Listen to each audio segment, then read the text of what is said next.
ஒருவேளை இதோ இந்த மொபைலை வச்சு பார்த்துக்கிட்டே இருக்கிறல்ல, உனக்கும் இதற்குமான இடைவெளி பிளாக் ஹோல். உன்னை சுப்புன்னு இழுத்துக்கும். அப்படி இழுக்கிற சொற்கள் இருக்கல்ல, அதற்கு அடிபணியாதே. ஹே, நீ ரொம்ப அழகா இருக்க, தேங்க்யூ சோ மச், கடந்து போ. ஹே, இன்னும் நிக்காத, அங்கே நிக்காத, சிக்கிக்கொள்ளாத, கடந்து போ. இந்த பிளாக் ஹோல் என்ன பண்ணும்? உன்னை சுப்புன்னு இழுத்துக்கும் உள்ள. அப்போ அதே வானத்தில் சில நடவடிக்கைகள் வருமாம். அப்படி ஒரு அதிர்வு வந்தா என்ன ஆகும்னா, சில நட்சத்திரங்கள் அப்படியே வந்துட்டு அந்த பிளாக் ஹோல் பக்கத்துல நின்று ஒரு சின்ன அதிர்வை ஏற்படுத்துமா. அந்த ஆஸ்ட்ரோநாட் சொன்ன விஷயம் சார், இது அதிரும்ல. அப்போ பிளாக் ஹோல்குள்ள போன நட்சத்திரங்கள் வெளில வருமா. இந்த நட்சத்திரத்துக்கு அந்த சக்தி இருக்கான். பிளாக் ஹோல்குள்ள சிக்கி கொண்ட நட்சத்திரங்களை வெளியில் இருக்கும் சக்தி இந்த கற்களுக்கு உண்டாம். அது ஒருவேளை நம் பெற்றோராக இருக்கலாம், நம் தோழியாக தோழனாக இருக்கலாம், நம் ஆசிரியராக இருக்கலாம், நாம் பார்க்கின்ற படங்களாக இருக்கலாம், வாசிக்கின்ற புத்தகங்களாக இருக்கலாம். உங்களை பிளாக் ஹோல்ல நீங்க மாட்டிக்கிட்டாலும் உங்களை வெளியில் இழுத்து வர வேண்டுமே. இந்த வயதிலே நாம் சிக்கிக் கொள்ளுகின்ற இடம் என்ன தெரியுமா? அறியாமையால் எழக்கூடிய கேள்விகள்.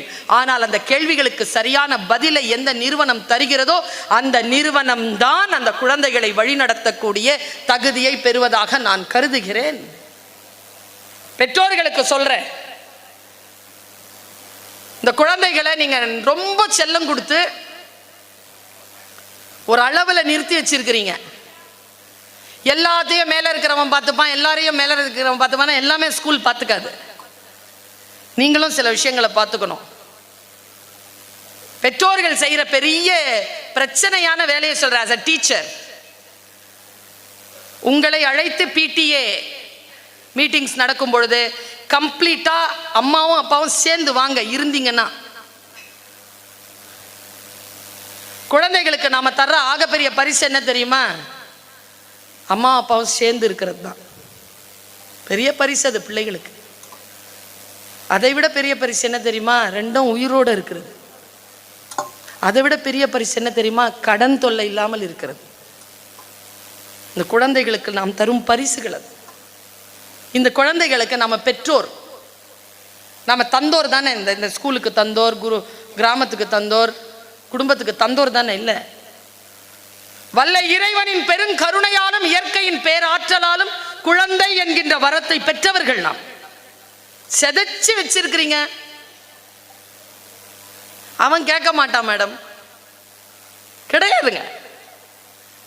கேட்கின்ற வகையிலே உங்கள் மொழியை நீங்கள் இந்த தலைமுறைக்கு ஏற்றது போல் பெற்றோர்கள் மாற்றிக்கொள்ள வேண்டும். நான் ரொம்ப காத்திரமா சொல்றேன் இந்த விஷயத்தை. ஏன் தெரியுமா? நிறைய பணம், என்ன வசதி இதுங்கெல்லாம் இப்ப பாக்குது. இது வரைக்கும் நல்லா தானே பேசிட்டு இருந்தேன் எங்களுக்காக, இப்ப எதுக்கு இப்படி பேசுற அப்படிங்கிற மாதிரி பாக்குது. நான் சொல்றேன், எவ்வளவு செல்லம் இவங்களுக்கு.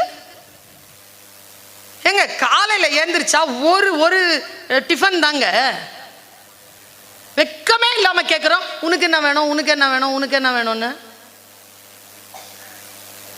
எப்படிங்க அடிப்படை வசதிகளை நீங்கள் ஆடம்பரமாக்கி விட்டால் அந்த குழந்தைகள் என்ன செய்வார்கள்?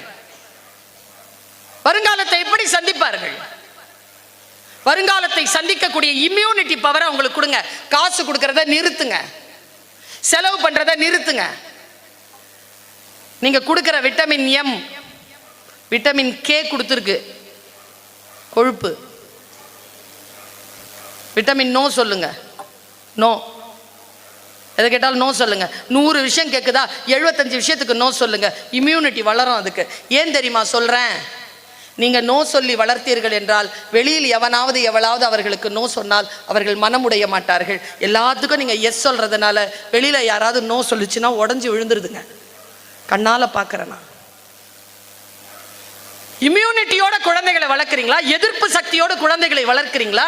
வந்து டீச்சர் கிட்ட பேசும்போது, பா 25 வருஷமா டீச்சரா இருந்திருக்கிறார் மேடம், உங்க பாப்பா கொஞ்ச நாளா போய் சொல்றா மேடம். ஐயோ, அந்த அம்மா அப்பாவை பார்க்கணும். ஏன் பிள்ளையா பொய்யா? நல்ல குடும்பத்துல இருந்து வரவங்க நாங்க, நான் சொல்லட்டுமா? உங்களுக்கு தான் தெரியாது உங்கள் பிள்ளை பொய் சொல்லுன்னு, எங்களுக்கு தெரியும். சூப்பராக சொல்லும், வச்சு சொல்லும். இல்லைங்க, ஒரு 4 பேரோட சேர்ந்து தாங்க புள்ள கெட்டு போச்சு. நான் சொல்கிறேன், இந்த டீச்சர்ஸ்க்குனா தெரியாமல் இருக்கலாம், ஏன்னா 13 வருஷம் தான் ஆகுது. நான் 25 வருஷம் டீச்சர், சீனியர். நான் சொல்கிறேன், அந்த 4த்துக்கு ஹெட்டே அதுதான். அதான் லீட் பண்ணுறதே அதுங்களை. நாம ஏதோ நினைக்கிறோம், இந்த நான் இப்படி சொல்லியிருக்கிறேன், நீங்கள்லாம் மாணிக்கம்னு பேர் வச்சு அனுப்புவீங்க. எங்களுக்கு தெரியும் அதுக்கு பாட்ஷான்னு இன்னொரு பேர் இருக்குதுன்னு. எங்கள் கிளாஸில் தான் தெரியும் அது.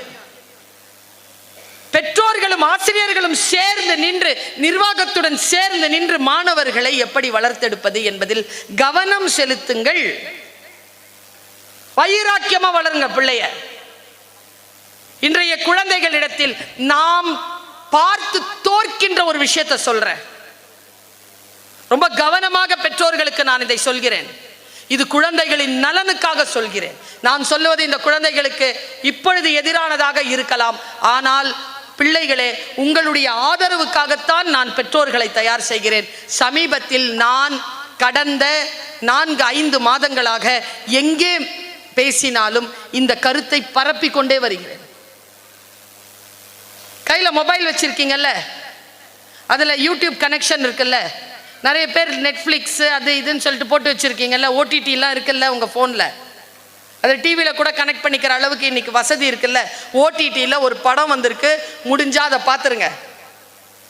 இந்த வயசில் இருக்கக்கூடிய குழந்தைகளின் பெற்றோர்கள் பார்க்க வேண்டிய ஒரு படத்தை நான் இன்றைக்கு உங்களுக்கு ரெக்கமெண்ட் பண்றேன். அந்த படத்தின் பேர் அடாலசென்ட். அடாலசென்ட், வளர் இளம் பருவம். 4 எபிசோடு, அது ஒரு சீரீஸ். நான் அதை பார்த்துட்டு கடந்த 5 மாதங்களாக அதை நான் பரப்புரையில் கொண்டு வருகிறேன், பெற்றோரிய பரப்புரையில் கொண்டு வருகிறேன். அந்த படத்தை, அது ஆங்கிலத்தில் இருக்கு, இப்ப தமிழ்லையும் இருக்கு.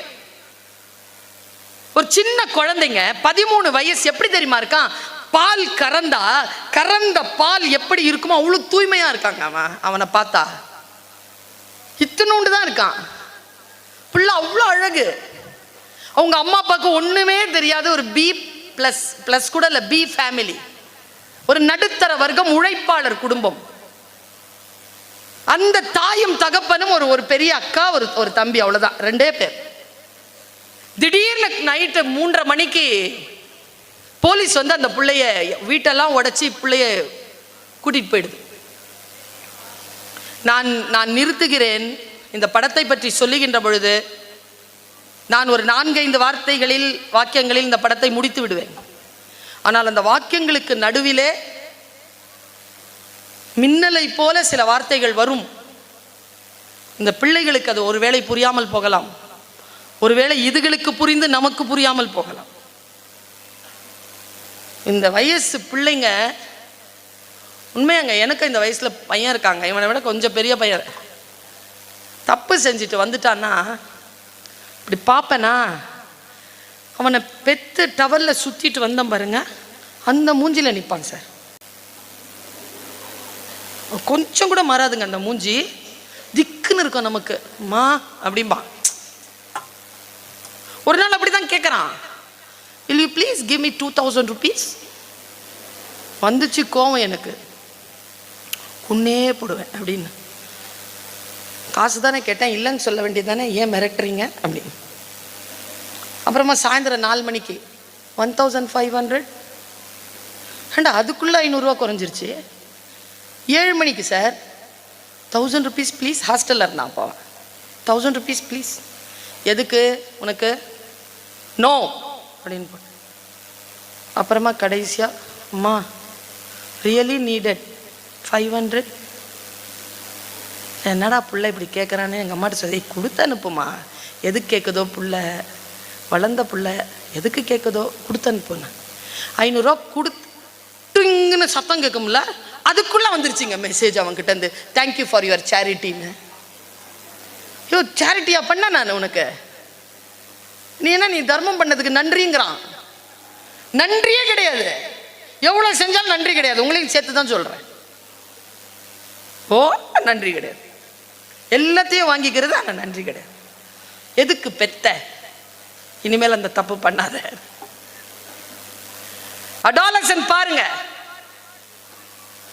13 வயது குழந்தை ஒரு போலீஸ் கேஸ்ல மாட்டுது, கொலை கேஸ்ல மாட்டுது. நான் சும்மா சாதாரணமாலாம் சொல்லல, எங்கேயோ நடக்கிறது இல்லை, நம் வீட்டில் நடக்கக்கூடாது என்பதற்காக சொல்லுகிறேன். பத்திரிகைகளை அன்றாடம் பார்க்கிறேன்.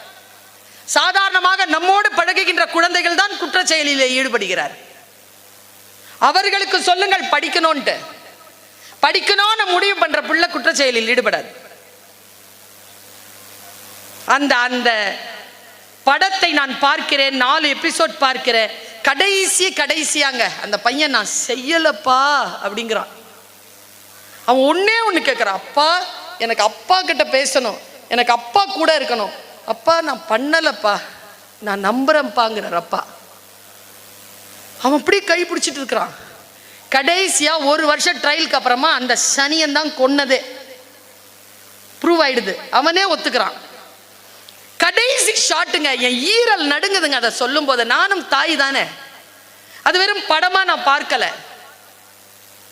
அவரு அந்த மனைவியை கூப்பிட்டுட்டு அழுவாரு, அழுது கேட்பாரு, அவன் ஏன் அப்பா கிட்ட பேசுறேன், அப்பா கிட்ட சொல்றேன், அப்பா நீ இருந்தா போதும், அப்பா நான் கொல்லலப்பா, நான் எந்த தப்பும் செய்யலப்பா, நான் நல்ல பையன்ப்பா, நீ என்கிட்ட சொல்லிட்டே இருந்தானேம்மா, ஏம்மா சொன்னான்னு கேட்பேன்.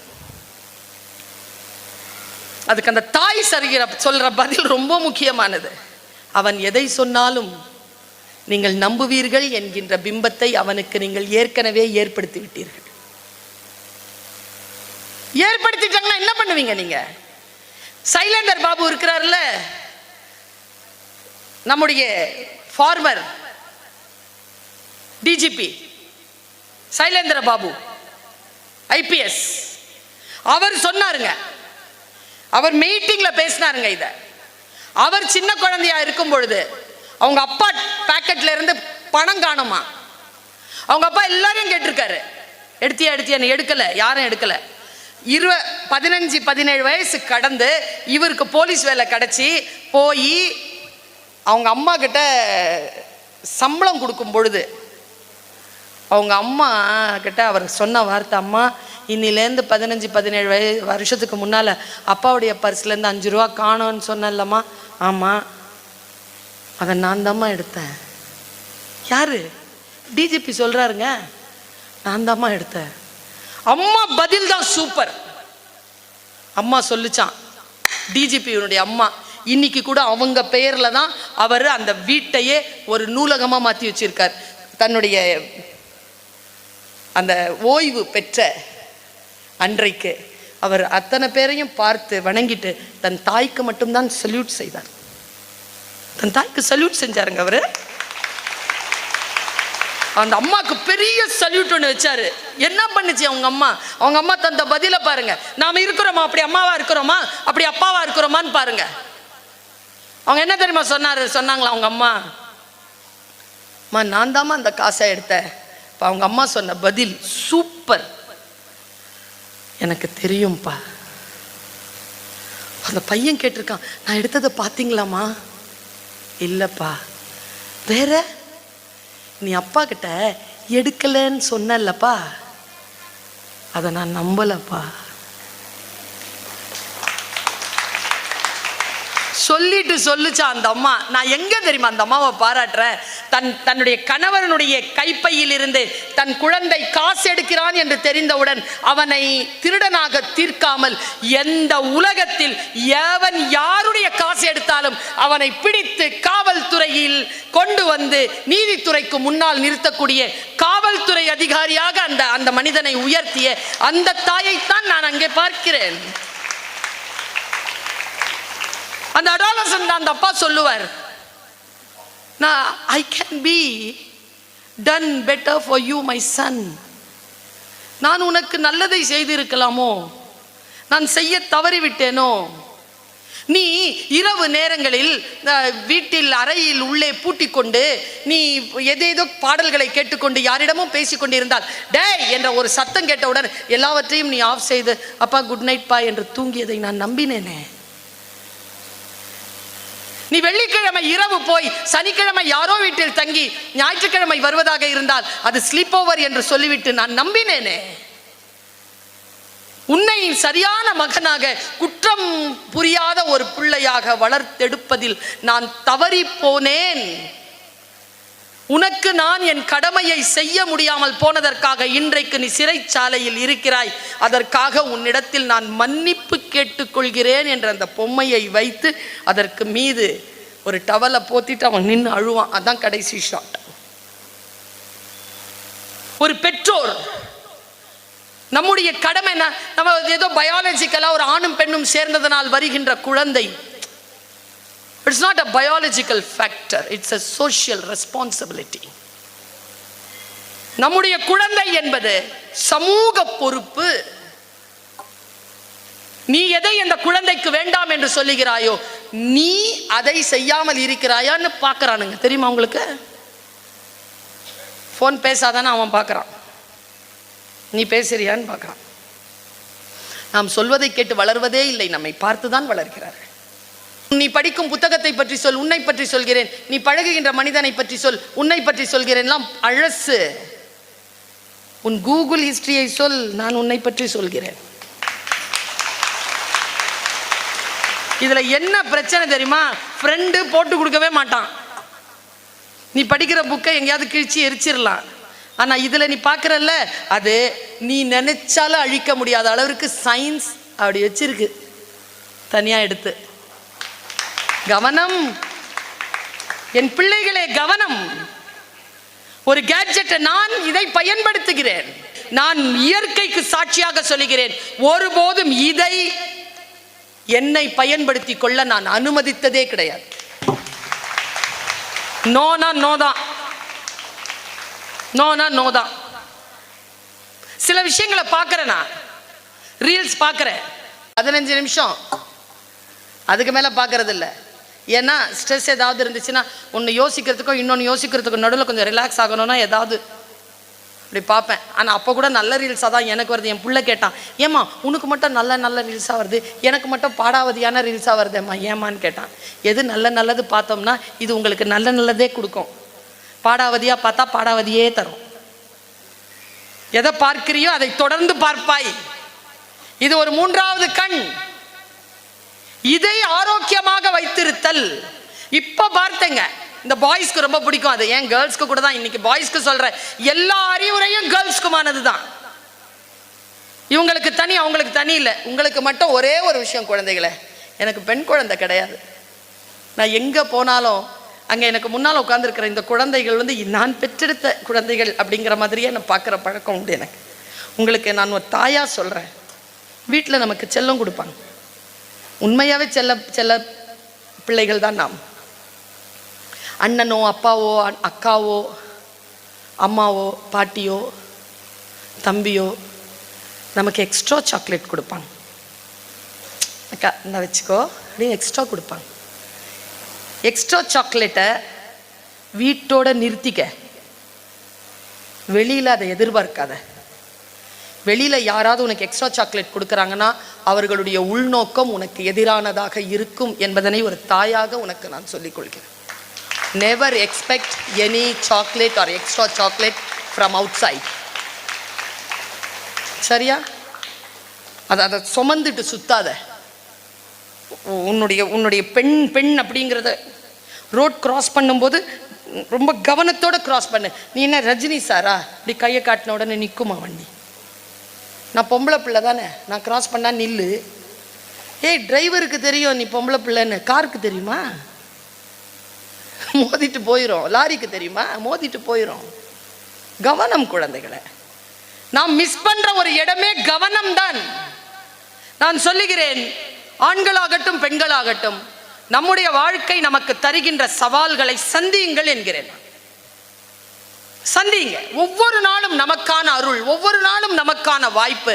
அந்த வாய்ப்பை எப்படி அடுத்த கட்டத்திற்கு கொண்டு செலுத்துவது? நான் இந்த ஒரு செய்தியை மட்டும் சொல்லிவிட்டு இடம் சாருகிறேன். ஒரே செய்தி தான். எனக்கு தெரியல, நீ அஞ்சலி படத்தை மாதிரி நீ ஏன் இங்க பிறந்த? இந்த மேற்கு தொடர்ச்சி மலையில இருக்க கிராமத்துல நீ ஏன் பிறந்த? நான் ஏன் நான் ஏன் வட சென்னையில் நான் பிறந்தேன்? எங்கள் அம்மம்மா ஏன் காயல்பட்டினத்தில் பிறந்துச்சு? எங்கள் அம்மா ஏன் எங்கள் அப்பாவை கல்யாணம் பண்ணிக்கிட்டு ஒரு தமிழ் பேசுகிற குடும்பம், உருது பேசுகிற குடும்பத்தோடு சேர்ந்து வறுமையை அனுபவிச்சுது? என்ன விதி இது? நீ ஏன் இந்த கிராமத்தில், இந்த மலை கிராமத்துக்குள்ள, நான் ஒன்று சொல்கிறேன், மீர்சாப்பேட்டை மார்க்கெட்டில் அங்கே பக்கத்தில் இருக்கிற திப்பு தெருவில் நான் அங்கிருந்து என் தெருவில் இருக்கிற யாருக்குமே தமிழ் தெரியாது. ஆனால் தமிழ் வளர்ச்சி துறையினுடைய உலக தமிழ் சங்கத்தின் இயக்குனராக நான் உட்கார்ந்துருக்கேன்ல. இப்படி சொல்கிறேன் பார், படிச்சுட்டேன்னு வச்சுக்க, உன்னை அந்த துறை தேர்ந்தெடுத்து கொள்ளும். நீ தேர்ந்தெடுக்கவே வேண்டாம், அது பிடிச்சி வழிச்சிட்டு போயிடும் உன்னை. இது நான் சொல்லுவது சாதாரணமான சொல்லே இல்லை. நீ தயாராக இருக்கிறாயா? நீ படித்து தயாராக இருக்கிறாயா? அதற்காக நான் இதை சொல்லுகிறேன். இந்த பிரபஞ்சம் ரொம்ப சக்தி வாய்ந்தது.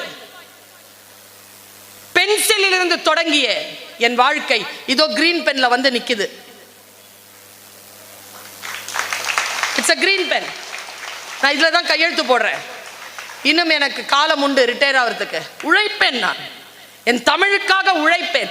உழைத்து இந்த கிரீன் பென்ல இருக்கக்கூடிய கிரீன் இங்கினுடைய அதிகாரத்தை கூட்டுவேன்.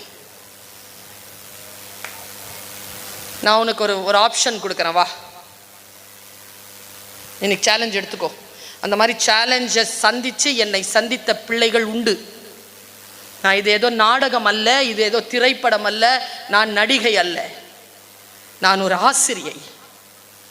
வா, என் வாக்கிலே அறம் வைத்துக் கொண்டு பேசுகிறேன். நான் எனக்கு எந்த நோக்கமும் கிடையாது, என் பிள்ளைகள் ஜெயிப்பதை தவிர எனக்கு வேற எந்த நோக்கமும் கிடையாது. எந்த ஒரு குழந்தையும் தோல்வியின் நடுக்கத்தில் ஒரு துளி கண்ணீர் வந்துருச்சுன்னா என் ஆன்மா நடுங்குது. எனக்கு நீ ஜெயிக்கணுங்கிறதுனால சொல்றேன், வா இங்க பார். ஒரு பெண் இந்த மாதிரி இன்னும் அதிகாரத்தை கூட்டி இருக்கிற ஒரு பெண் அங்க நிக்குது, எங்கேயோ நிக்குது. அது யாரையோ தேடுது. கையில எடுக்கணும் ஒருத்தர் அங்க ஒரு ஃபைல் இருக்கு. அந்த ஃபைல்ல ஒரு பேப்பர் இருக்கு. அந்த பேப்பர்ல சைன் பண்ணணும். இந்த ஃபைல் ஒரு ஆள் எடுத்துட்டு வரணும். இந்த சைன் ஒரு ஆள் பண்ணணும். இந்த ஃபைலும் ஒரு ஆளை தேடுது, இந்த பெண்ணும் ஒரு ஆளை தேடுது. நீ எடுத்துக்கோ, ஒரு 10 வருஷம் எடுத்துக்கோ. எனக்கு வயது இருக்கு. 10 வருஷத்துக்கு அப்புறமா கூட நான் உன்னை பொசிஷன்ல சந்திக்கலாம். நீ ஃபைல் எடுத்துட்டு ஒரு கேபின் தட்டி உள்ள வரும்போது பேனா வச்சுட்டு நான் உட்காந்துட்டு இருக்கிறேன், சைன் பண்றேன். நீ ஃபைல் எடுத்துட்டு வா. நான் சைன் பண்ணுறதா இருந்துச்சுன்னா நான் இப்போவே பொசிஷனில் இருக்கிறேன். 10 வருஷத்துக்கு அப்புறமா உழைச்சேன்னா வேற ஒரு பொசிஷனில் இருப்பேன். So file is important. சரி, ஆட்டத்தை கலைச்சிரு, இந்த கனவு காட்சியை கலைச்சிரு. நான் பொசிஷனில் தானே இருக்கேன். நான் இன்னும் 10 வருஷத்தில் ஹையஸ்ட் பொசிஷனுக்கு போகிறேன்னு வச்சுக்கோ. நான் அந்த ஃபைலை தூக்கிக்கிறேன். நான் கேபின் தட்டுறேன். திறந்து பார்த்தா நீ சேரில் உட்காந்துட்டு இருந்து நீ சைன் பண்ணு. நான் ஆசீர்வதிக்கிறேன். நான் டீச்சர் இல்லை, ஃபைலை நான் எடுத்துட்டு வரேன். சைனை நீ பண்ணு.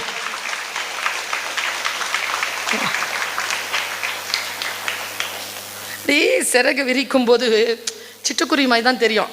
விரிச்சு பறந்தா தான் ராஜாளின்னு தெரியும். சிறகை விரி, எழு பற. நான் அங்கே தான் பறந்துட்டு இருக்கேன். வா, சேர்ந்து பறக்கலாம். சிறகை விரிக்கணுமே. இந்த இயற்கை ஒரு மனிதனை தேர்ந்தெடுத்தது. இயற்கை ஒரு மனிதனை தேர்ந்தெடுத்தது.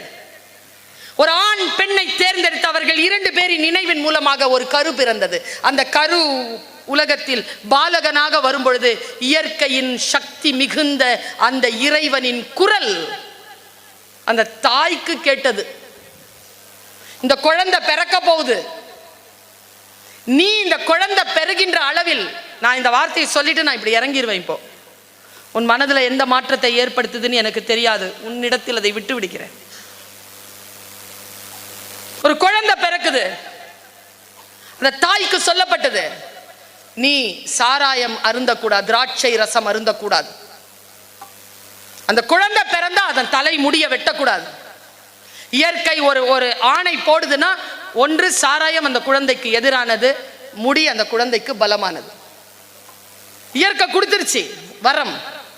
குழந்தை பெற்று எடுக்கிற தாய் சாராயம் குடிக்கல. 17 வயசு, உன் வயசுல புள்ள 6.75 அடிக்கு வளர்றான். தலைமுடி இவ்வளோ வளருது.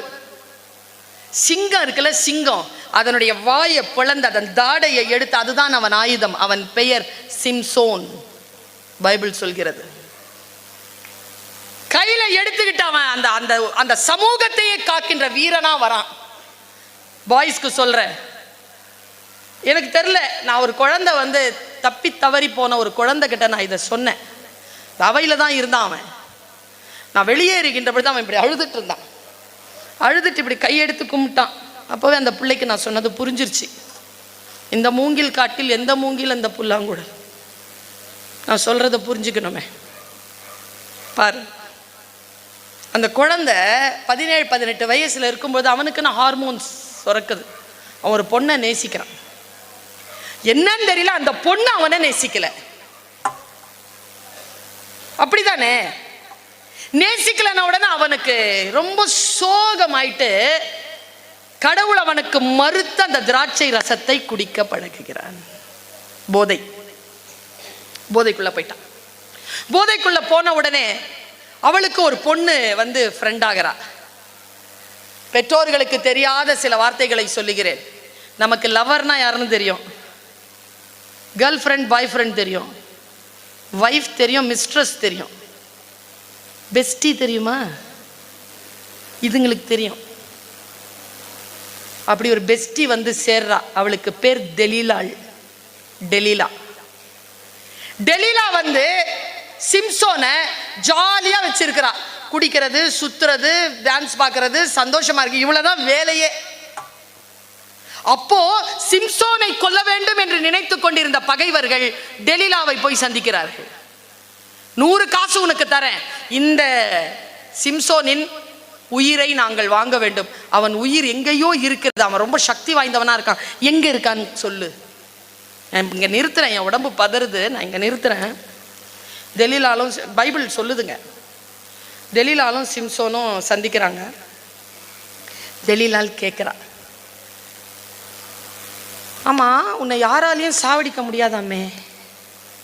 சிரிக்கிறான். அது அவன் பெத்த வயிறு எப்படி இருக்கும் எனக்கு, நீ எங்க அடிச்சா சாவ? பெஸ்டி கேட்குறா, என்னை அடிச்சாலாம் நான் சாவ மாட்டேன்னு, பின்ன என்ன கம்பியில கட்டிட்டா நான் செத்துருவேன். அந்த ராத்திரி அவனை கம்பியில கட்டுறாங்க. காசு வாங்கிட்டா டெலீலால். கம்பி அறுத்துட்டு வந்துட்டான். உடனே அவ கேட்குறா, கம்பியில கட்டினா செத்துருவேங்கிற, சாவுல?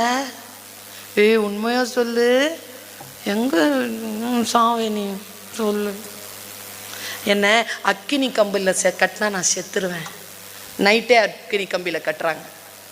அறுத்துட்டு வந்துடுது புள்ள. அடுத்த நாள் அந்த பகைவர்கள் இவங்கிட்ட மரியாதையாக காசை கொடு, இல்லைன்னா அவன் சாவறதுக்கு வழியை சொல்லுன்னு அவனை நெருக்கிறாங்க. நேராக சிம்சோனுக்கு முன்னால் பைபிள் படிக்கும்பொழுதே நான் பயந்துட்டேன் சார்.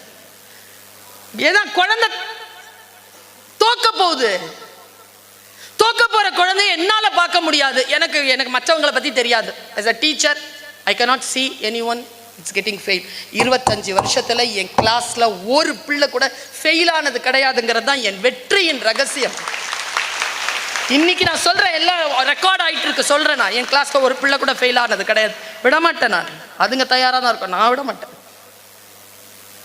சிம்சோன் கிட்ட அவ அழுறா, நீ எனக்கு சொல்லுவியா மாட்டியா? உனக்கு உன் உயிர் தான் ரொம்ப பெருசா, நான் முக்கியம் இல்லையா? பொய்யா சொல்ற, உன்னுடைய உயிர் எங்க இருக்குன்னு சொல்லுன்னு ஓன்னு அழுத உடனே இவன் கனிஞ்சிடறான் மனசு. சில பேருக்கு போதை பொருள் உகந்தது அல்ல, அவர்கள் உயிரை தாக்கும், அது மானத்தை எடுத்துவிடும். அது அவன் அப்படியே, நீ என்ன அழுற, சொல்லு, நீ எங்க, உன் சாவு எங்க இருக்குன்னு சொல்லு, இல்லைன்னா நான் செத்துருவேங்கிறான். இங்க பாரு, டோன்ட் வரி, நான் சொல்றேன். இந்த தலைமுடி இருக்குல்ல, அதுல தான் இருக்கு. இதை முதல்லயே சொல்லி தொலைக்க வேண்டியது தானே அப்படின்னு சொல்லி அவனை அப்படியே மடியில சாச்சிக்கிறான். தலைமுடிய கோதுறா, கோதிக்கிட்டே 7ஆ பிரிக்கிறா. அந்த கோதுமை சுகத்தில் சிம்சோன் தூங்கிட்டான். காலையில் எழுந்திரிச்சு பார்க்குறான், மொட்டை அடிக்கப்பட்டு இருக்கு. தெலீலால காணோம்.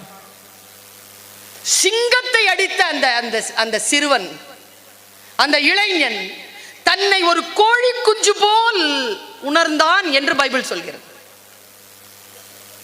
அந்த அந்த நடுக்கத்தில் இருக்கும்போது வந்து பிடிச்சிட்டு போயிட்டாங்க, கம்பியில கட்டுறாங்க. அவன் இழுத்து போடுறான் பாருங்க. அந்த டைம்ல அவன் கண்ணை நோண்டுறான். அவனை உள்ள போய் சிறையில போடுறாங்க. கடவுள் மன்னிக்கிறார். சொல்றேன் குழந்தைகளை, நீங்க தப்பு பண்ணிட்டீங்கன்னு வச்சுக்கோங்களேன், நான் அம்மான்னு வச்சுக்கோங்க, நீ என்கிட்ட வந்து அழுதனா நான் என்னடா பண்ணுவேன்? நான் மன்னிப்பேன். என் பிள்ளை தானே, கடவுளும் மன்னிப்பார். ஆனால் நாம் செய்கின்ற பிழைகள் நம்மை மன்னிக்குமா? அது ஒண்ணு இருக்குல்ல, அது கமிட்மெண்ட் ஒண்ணு இருக்குல்ல. கண்ணை நோண்டிட்டானே, அது எங்க பிறக்கும்? தலைமுடி தான் பிறக்கும். தலைமுடி பறக்க பறக்க அவனுக்கு அவ்வளோ ஆற்றல் வருது. பிடிச்சி கட்டுறாங்க. ஒன்றும் இல்லை, பிடிச்சி கட்டிட்டு அவனால் ஜெயிக்கவே முடியாதுன்னு குருட்டு நிலையிலே அவன் அந்த சிறைச்சாலை அப்படியே இழுத்துட்டு செத்து போறான். 10,000 பேர் அவனோடு செத்து போகிறார்கள். பைபிள் சொல்லுகிறது, சிம்சோன் உயிரோடு இருந்து அழிந்த கேடானவர்களை விட அவன் இறந்த போது அவனோடு சேர்ந்து அழிந்த தீமையானவர்கள் அநேகம். ஒரு ட்ரிபியூட். நான் உங்ககிட்ட கேட்கிறேன், சிம்சோனுக்கு நடந்தது என்ன தெரியுமா? அவன் தாளந்தை அவன் டேக் இட் ஃபார் கிராண்டட் ஆக நினைத்தான். உனக்கு அம்மா இருக்குதா, அப்பா இருக்குதா, இந்த ஸ்கூல் இருக்கா, உன் இளமை இருக்கா, உன் ஜெண்டர் இருக்கா, உனக்கான தாய்மொழி இருக்கா? Don't take it for granted. ஒரு பணிவு வரட்டும் மனசுல. ஏனென்றால் அதுதான் உன்னை காக்க போகிறது. அதுதான் உன்னை அடுத்த கட்டத்திற்கு உயர்த்தி போகும். கற்க கசடர என்கிறார்கள் இல்லையா, கற்கை நன்றே என்கிறார்கள் இல்லையா. என்னது கல்வி என்பது? என்ன கல்வி என்பது? வேறு எதுவும் இல்லை. ஸ்டக்காகி போன மெஷின்ல நீ போடுற ஒரு சொம்பு தண்ணி தான் அந்த மோட்டரை ஓகே பண்ணி விட்டுரும். முதல்ல போட்ட தண்ணி எக்ஸாமினேஷன்ல வெளியில வந்துடும். அப்புறம் உள்ள இருந்து ஊத்து தண்ணி வெளியில வரும் பாரு. இந்த உலகத்திற்கு சொத்தாக மதிக்கப்படுவாய். கல்வி கற்றுக்கொள் என் குழந்தையே. மரியாதை வேண்டுமா? வசதி வேண்டுமா? உணவு வேண்டுமா? செல்வாக்கு வேண்டுமா? பணம் வேண்டுமா? பதவி வேண்டுமா? உன்னை யாரும் தாழ்த்தி நடத்த ஒட்டாமல் அவமானப்படுத்தாமல் இருக்க வேண்டுமா? கல்வி ஒன்றே ஆயுதம்.